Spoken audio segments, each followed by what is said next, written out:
Salut à toi. Aujourd'hui, donc, on va voir en quoi la holding est un levier stratégique pour développer tes sociétés et ton patrimoine. On parle souvent donc de la holding dans la gestion de tes sociétés, mais il est parfois compliqué de voir l'intérêt ou de se projeter. On va donc démystifier tout ça dans cette vidéo. Dans une première partie, on va donc parler de la définition, tout simplement pour comprendre de façon claire ce qu'est la holding. On va voir dans une seconde partie comment ça fonctionne, les avantages qu'elle procure. Et enfin, donc, on va voir pourquoi il est important de créer cette holding. Avant de commencer, donc, je vais peut-être me présenter pour ceux qui ne me connaissent pas. Je m'appelle Maxence Grenon. Je suis le fondateur donc de HoldUp. Et HoldUp, qu'est-ce que c'est? Donc, c'est une entreprise qui est spécialisée dans la création d'holding et de montage financier. On s'attaque donc à la première partie, la partie définition de la holding.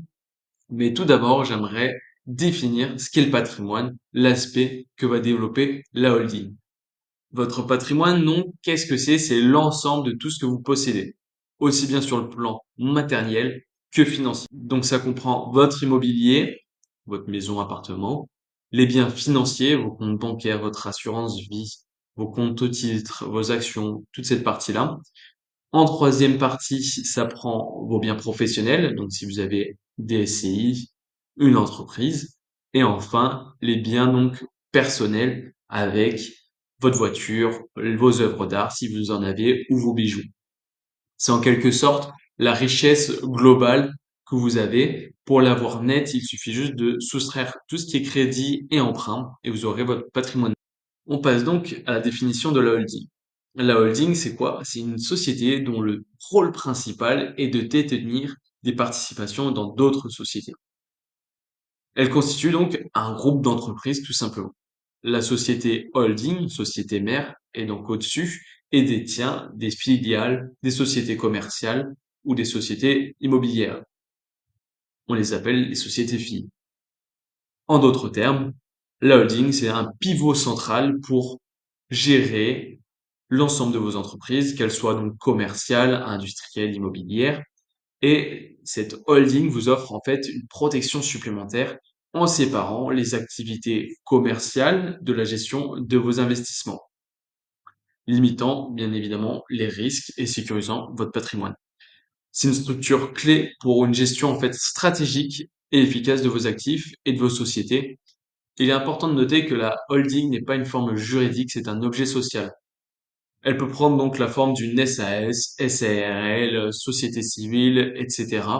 Et ça va vraiment dépendre de vos objectifs et de la stratégie qui est adoptée, qui définira par la suite la forme juridique que la holding prendra. On passe à la partie 2, l'explication du fonctionnement de la holding. La holding se base principalement sur le régime Murphy et c'en est l'atout numéro 1.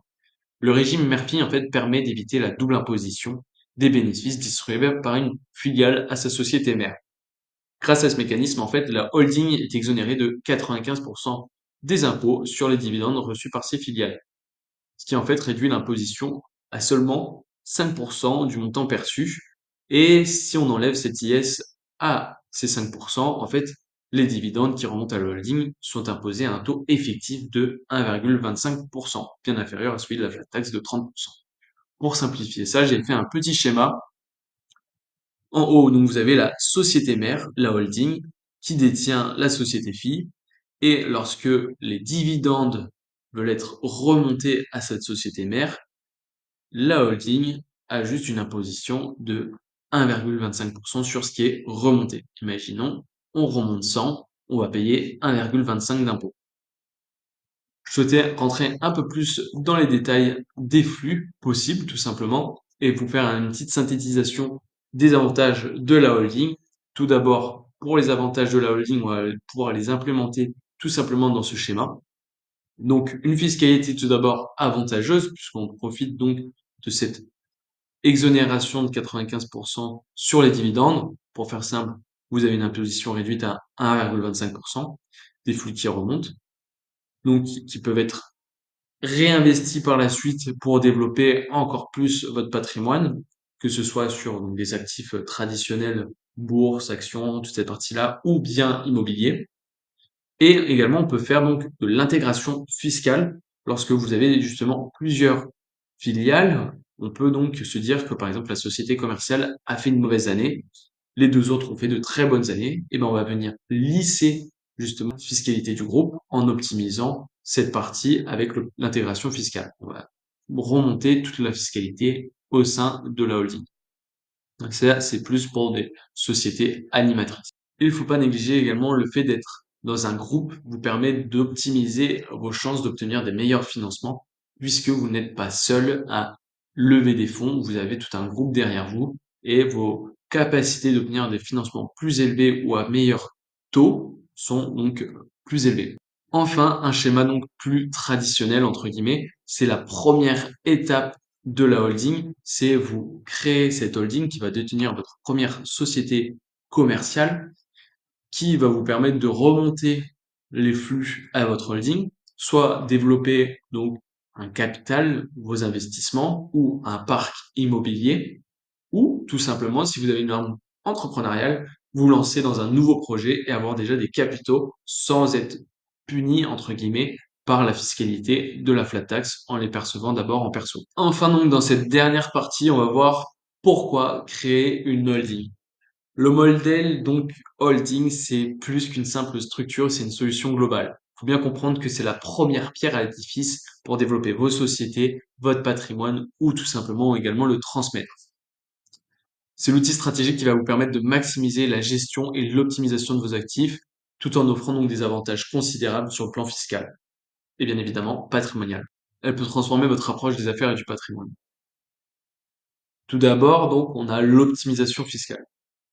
La holding vous permet de légalement optimiser et réduire vos impôts avec le dispositif comme le régime Murphy, où on a justement vu une optimisation vis-à-vis des dividendes appréhendés, une déduction des charges qui peut être plus importante si l'objet social est différent de la société commerciale, et également, en fait, surtout, et le point, je dirais, le plus important, c'est qu'elle vous ouvre les portes à des montages financiers, des stratégies fiscales qui vont vous permettre d'optimiser d'autant plus votre fiscalité. Avec cette holding, vous allez donc pouvoir bénéficier d'une gestion fiscale plus souple et efficace, ce qui signifie tout simplement alléger vos charges fiscales. Le second point, et n'est pas à négliger également, c'est la protection de votre patrimoine. En dissociant donc les actifs professionnels et personnels au sein de votre holding, vous allez donc sécuriser vos biens et réduire les risques liés à votre activité. Cela vous protège donc votre patrimoine personnel des éventuelles difficultés financières de vos entreprises. Comme on l'a vu également, vous pouvez donc avoir une gestion simplifiée. Centraliser donc toutes vos sociétés au sein d'une même entité vous permet donc de simplifier la gestion administrative et financière. Vous gagnez en efficacité et vous pouvez optimiser les synergies entre les différentes sociétés avec une vision donc globale de votre groupe d'entreprises. Et également, donc, comme on l'a vu, l'intégration fiscale peut être un vrai atout ou la convention de trésorerie dans cet aspect pour simplifier et optimiser également potentiellement les flux ou la fiscalité. Cette holding vous permet de créer de la valeur. Tout ce que vous optimisez fiscalement vous permet donc d'avoir du cash pour investir, développer vos sociétés, recruter. C'est un levier donc puissant pour développer votre portefeuille d'actifs ou de sociétés et ça va consolider tout simplement en fait la rentabilité que vous pouvez avoir et votre développement au sein de potentiellement de nouvelles entreprises. Enfin, plus donc dans une stratégie de passation, on a la transmission du patrimoine. Vous pouvez donc transmettre grâce à cette holding ou certaines solutions et montages financiers de manière fluide et avantageuse votre patrimoine ou vos sociétés. Ça réduit donc la fiscalité qui sera associée à cette transmission. Vous optimiserez donc la gestion et assurerez la pérennité de vos actifs au sein de la famille ou à travers les générations. En résumé, donc, une holding n'est pas seulement un moyen de gérer vos entreprises, mais un véritable levier pour protéger, optimiser et développer votre patrimoine de manière stratégique et durable. J'espère que vous avez aimé cette vidéo. Abonnez-vous si vous voulez en savoir plus et voir les prochaines vidéos. Et n'hésitez pas à me contacter si vous voulez en savoir plus sur la holding ou sur les montages financiers. J'aurai plaisir à répondre à vos questions.